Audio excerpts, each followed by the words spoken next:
Hello student, welcome to under 24/7 Bengali. যারা যারা ক্লাসে আছো অবশ্যই ভাবে লিঙ্কটাকে যত পারবে একটু শেয়ার করে দাও।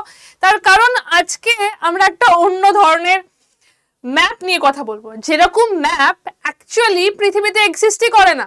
তারা নিজের মতো একটা ম্যাপ বানিয়ে নিয়েছে এবং ভারত অত্যন্ত ধৈর্যের সাথে, টু বি স্পেসিফিক অত্যন্ত দয়ার সাথে এটাকে কনসিডার করছে। কিন্তু তারও তো একটা লিমিট থাকবে না, মানে এরপর যদি অনেকটা বেড়ে যায় তাহলে ভারতের সেই লিমিটটাও কিন্তু ভেঙে যাবে। সেই সমস্ত কিছু নিয়ে আজকে কথা বলবো। যারা যারা ক্লাসে আছো লিঙ্কটাকে কিন্তু অবশ্যই একটু শেয়ার করে দাও। তোমাদের যতগুলো গ্রুপ রয়েছে, যতগুলো পড়াশোনার গ্রুপ আছে, বন্ধু বান্ধবদের গ্রুপ আছে, সব গ্রুপে একটু শেয়ার করে দাও, যাতে আজকে আমরা এমন একটা ম্যাপ নিয়ে কথা বলছি যেটা এক্সিস্টেন্সই নেই। ঠিক আছে, তো ঝটপট করে জয়েন করে দাও, লিঙ্কটাকে একটু শেয়ার করে দাও।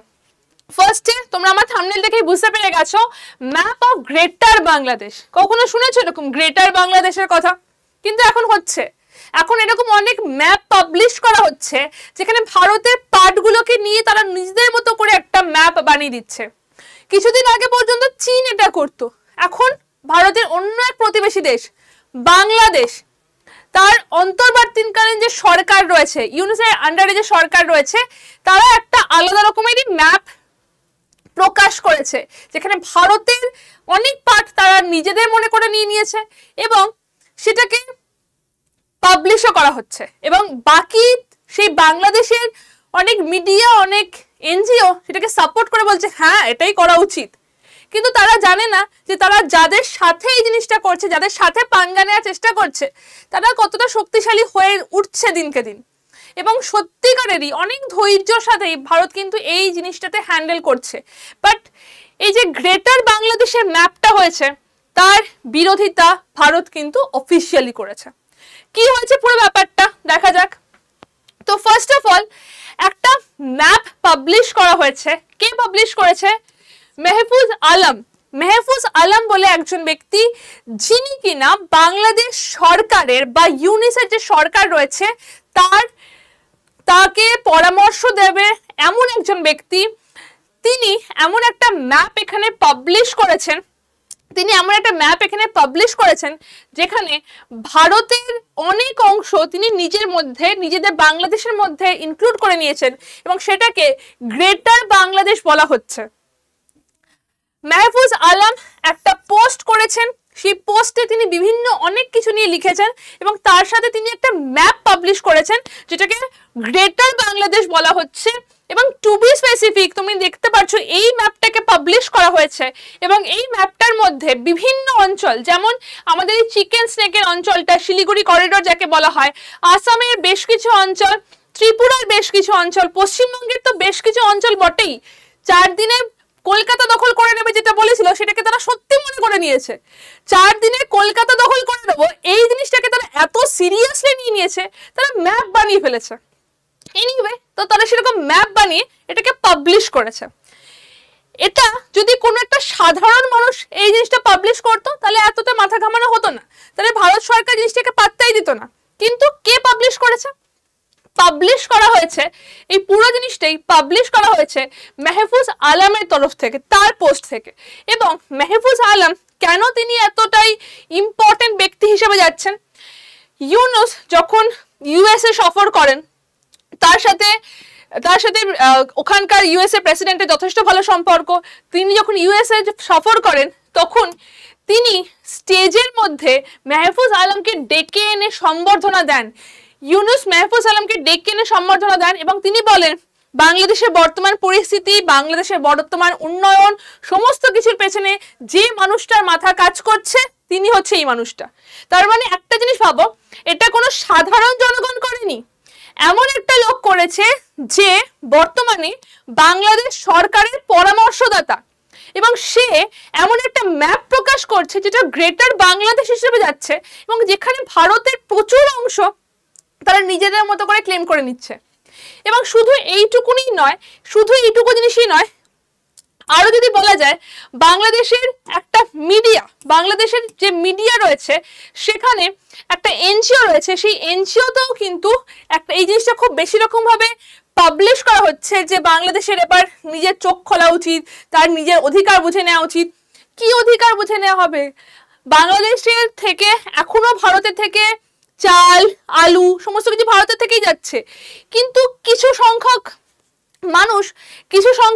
মানুষ যারা হয়তো সরকারে রয়েছেন বা সরকারে নেই, সেরকম মানুষ এত হিংসাত্মক মনোভাব ছড়াচ্ছেন বাংলাদেশে ভারতের এগেনস্টে, যে জিনিসটা পুরোটাই না একটা নষ্টের জায়গায় চলে যাচ্ছে, একটা এক্সট্রিম জায়গায় চলে যাচ্ছে।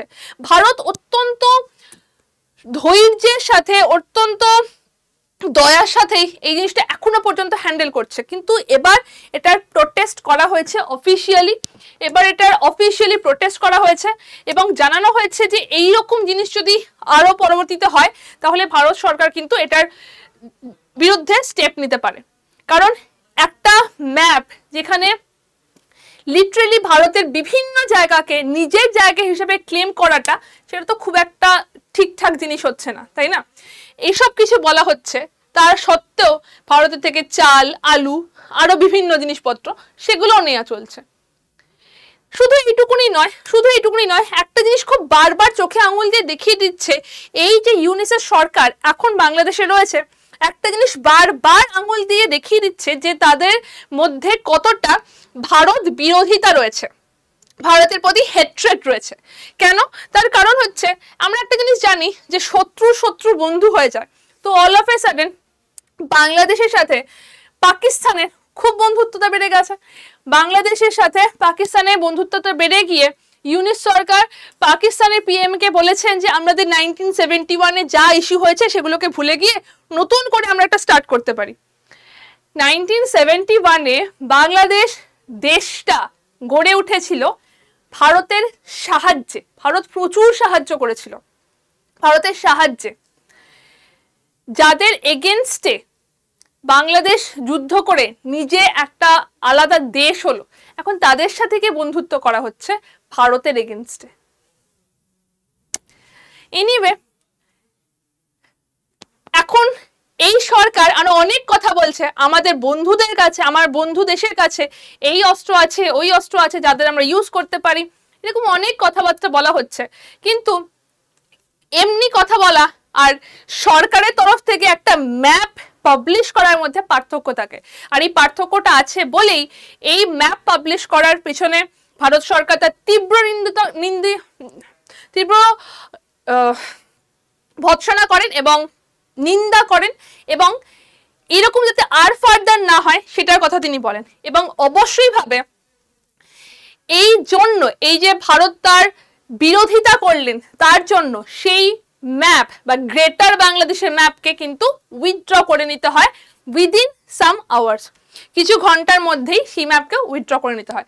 তো ভারত এবং পাকিস্তানের বন্ধুত্বের কি সম্পর্ক হতে চলেছে এবং এই দুই বন্ধুত্বের মাঝে ভারতের কি বিরোধিতা তারা করতে চলেছে সেটা সম্বন্ধে অবশ্যই আমরা জানাবো।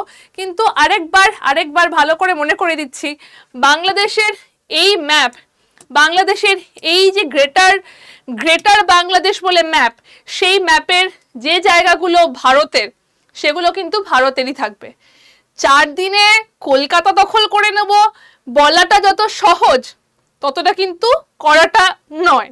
এবং ভারত লিটারেলি অত্যন্ত ঠান্ডা মাথায় ধৈর্যের সাথে ওকে ঠিক আছে প্রতিবেশী দেশ এরকম বলে এইটাকে কিছু কনসিডার করছেন। বাট যদি এই রকম জিনিস পাবলিশ হয় তাহলে তার বিরুদ্ধে কথা বলার মতো অনেক শক্তি ভারতের আছে এবং থাকবে।